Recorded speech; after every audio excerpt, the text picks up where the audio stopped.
ആശ്രമത്തിലെ ശിഷ്യന്മാർക്ക് ജീവിതപാഠം പറഞ്ഞു കൊടുക്കുന്നതിനിടയിൽ ഒരു ശിഷ്യൻ ഗുരുവിനോട് ചോദിച്ചു, ഗുരുദേവ, എന്റെ ആത്മാവ് പുകയുകയാണ്.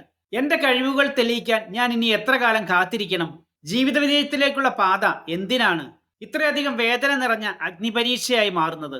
എന്റെ സംശയങ്ങൾക്ക് ഉടനടി ഉത്തരം നൽകിയാലും ഗുരു, ഇല്ലാത്ത പക്ഷം തീഷ്ണ സമ്മർദ്ദം അതിജീവിക്കാനാവാതെ എനിക്ക് ജീവിതം അവസാനിപ്പിക്കേണ്ടതായി വരും. ഒരു ചെറുപുഞ്ചിരിയോടെ ഗുരു പറഞ്ഞു, അല്ലയോ ശിഷ്യ, ക്ഷമയില്ലായ്മയും പരിശ്രമത്തിന്റെ കാലതാമസത്തെ അംഗീകരിക്കാനുള്ള മടിയുമാണ് ഈ ചോദ്യത്തിന്റെ പിന്നിലെ പ്രധാന കാരണം.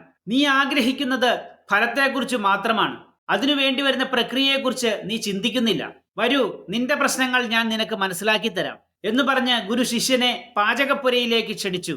ശേഷം 3 പാത്രങ്ങളിലായി വെള്ളം തിളപ്പിക്കാൻ ശിഷ്യന്മാർക്ക് നിർദ്ദേശം നൽകി.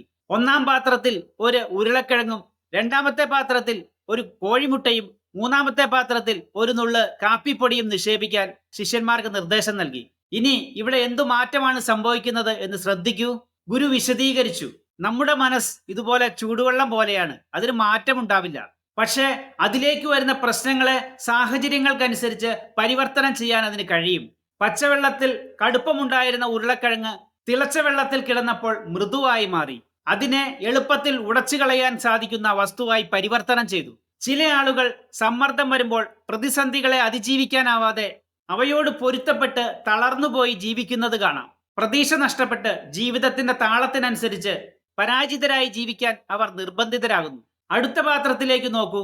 തുടക്കത്തിൽ മൃദുവായിരുന്ന മുട്ട ചൂടുവെള്ളത്തിൽ കിടന്നപ്പോൾ കടുപ്പമുള്ള വസ്തുവായി മാറി.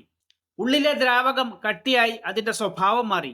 ചില ആളുകൾ പ്രതിസന്ധികളെ അതിജീവിച്ചേക്കാം, പക്ഷേ സമ്മർദ്ദം അവരെ കടുപ്പമുള്ളവരും വികാരരഹിതരും പുറം ലോകത്തോട് പ്രതികരിക്കാത്തവരുമാക്കി മാറ്റുന്നു.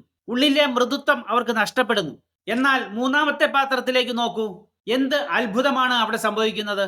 കാപ്പിപ്പൊടി ചൂടുവെള്ളത്തിൽ വീണപ്പോൾ അത് തളർന്നില്ല, കടുപ്പമുള്ളതുമായില്ല.